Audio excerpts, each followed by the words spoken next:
పవిత్రమైన బంధంతో ఒక్కటవ్వాల్సిన ఆ జంట ఆరంభంలోనే ఎందుకు పక్కదారి పట్టింది? పచ్చని సంసారంలో మత్తు మహమ్మారి చిచ్చు ఎందుకు పోసింది? పబ్లిక్ ట్రాన్స్పోర్ట్లో సామాన్య ప్రయాణికుల్లా నటిస్తూ వారు చేసినటువంటి ఆ డేంజరస్ డీల్ ఏంటి?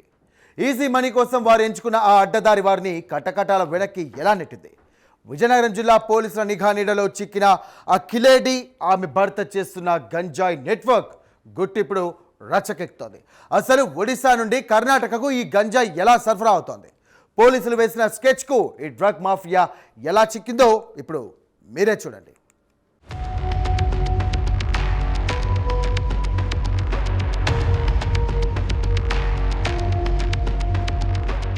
విజయనగరం జిల్లాలో ప్రశాంతమైన వాతావరణాన్ని మత్తు వదులు చిన్నాభిన్నం చేస్తున్నాయి.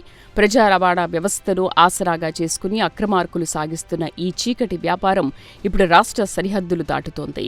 కర్ణాటక రాష్ట్రానికి చెందిన వరుణ్ కుమార్, నిషా బైరాపుర దంపతులు ఇటీవలే వివాహ బంధంతో ఒకటయ్యారు. రెక్కాడితే గాని డొక్కాడని ఆ కుటుంబాలు తమ పిల్లలు కష్టపడి బతుకుతారని ఆశపడ్డాయి. కానీ ఈ దంపతుల ఆలోచనలు మాత్రం విలాసాల వైపు మళ్లాయి.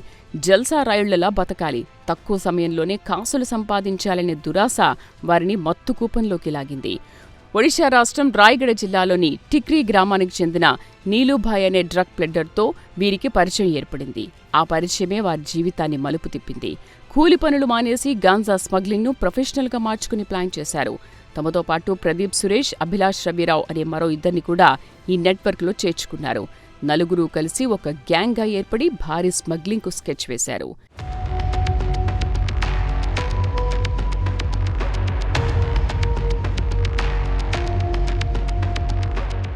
వీరి మోడస్ ఆపరాండి చూస్తే పోలీసులే షాక్ తింటున్నారు.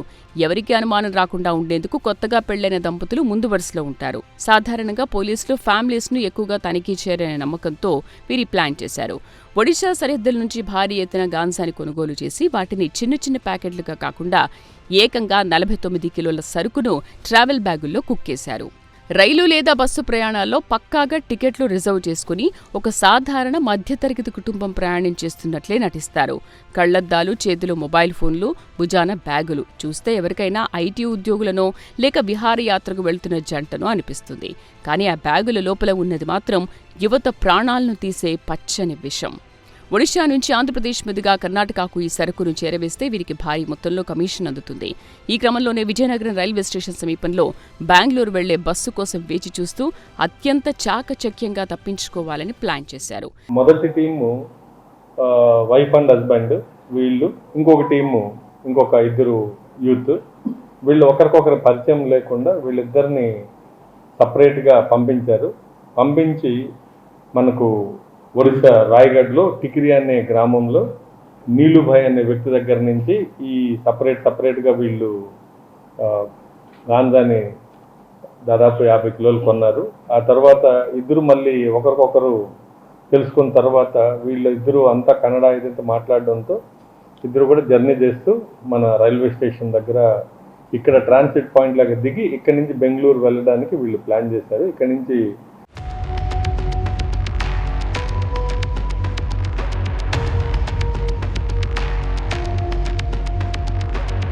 కానీ అక్రమార్కుల ప్లాన్ కంటే పోలీసుల నిఘా అత్యంత పటిష్టంగా ఉంది. విజయనగరం జిల్లా ఎస్పీ ఏఆర్ దామోదర్ జిల్లాను గాంజా రహితంగా మార్చాలని ఇప్పటికే క్షేత్రస్థాయి అధికారులకు కఠిన ఆదేశాలు జారీ చేశారు. 1 town CI Chaudhary, probationary SI Kamal Bhargav బృందం విజయనగరం రైల్వే స్టేషన్ పరిసర ప్రాంతాల్లో డేగ కన్నుతో కాపలా కాసింది. అనుమానాస్పదంగా కనిపిస్తున్న ఈ నలుగురి కదలికలను గమనించిన పోలీసులు వారిని చుట్టుముట్టారు. పోలీసులను చూడగానే నిందితులు తప్పించుకోవాలని ప్రయత్నించారు. కానీ ఖాకీలు వారిని అదుపులోకి తీసుకున్నారు. వారిని సోదా చేయగా ఒక్కసారిగా పోలీసులే విస్తుపోయారు. తరలించేందుకు సిద్ధంగా ఉన్న సుమారు 49 కిలోల గాంజాతో పాటు సెల్ ఫోన్లు, నగదును స్వాధీనం చేసుకున్నారు. అడ్డదారిలో డబ్బు సంపాదించాలనుకున్న ఆ కొత్త దంపతులు చివరకు కటకటాల పాలయ్యారు. తమ బంగారు భవిష్యత్తును సొంత చేతులతోనే బూడిద చేసుకున్నారు. ఎస్పీ దామోదర్ ఈ ఆపరేషన్ను విజయవంతంగా నిర్వహించిన పోలీస్ బృందానికి రివార్డులను ప్రకటించి అభినందించారు. ఎవరెవరు గాంజా దీన్ని ట్రాన్స్పోర్ట్ చేస్తున్నారు వాళ్ళ డీటెయిల్స్ అన్నీ కూడా తీసుకోవడం జరిగింది. అలాగే చాలా మంది రీసెంట్గా కూడా కొన్ని గాంజా కేసులు అరెస్ట్ చేయడం జరిగింది, ఎస్కోట అలాగే బెబ్బిలి ప్రాంతాల్లో కూడా.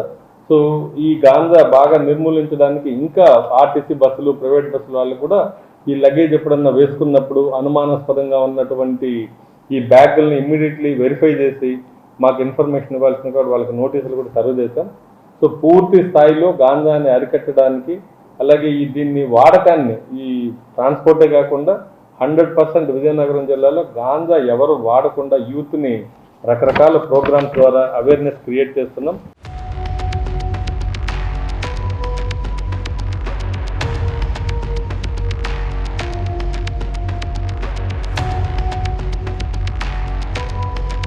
ఈ కేసులో పోలీసులు అత్యంత సినిమాటిక్ స్టైల్లో ఆపరేషన్ నిర్వహించారు. సీక్రెట్ ఇన్ఫార్మర్ ఇచ్చిన సమాచారంతో విజయనగరం పోలీసులు నిఘా పెట్టారు. బస్టాండ్, రైల్వే స్టేషన్ వద్ద నిందితులు బస్ ఎక్కబోతున్న తరుణంలో మెరుపుదాడి చేశారు. దర్యాప్తులో తేలిందేంటంటే ఈ గ్యాంగ్ గతంలో కూడా చిన్న మొత్తాల్లో సరుకును చేరవేసినట్లు తెలుస్తోంది. పోలీసులు ఈ నెట్వర్క్లో ఉన్న అసలైన కింగ్ పిన్ నీలుభాయ్ కోసం గాలింపు ముమ్మరం చేశారు. సాంకేతిక పరిజ్ఞానాన్ని ఉపయోగించి నిందితుల కాల్ డేటాను విశ్లేషిస్తున్నారు. ఈ ముఠా వెనుక ఇంకా ఎంతమంది ఉన్నారో తేల్చేందుకు ప్రత్యేక బృందాలను రంగంలోకి దించారు.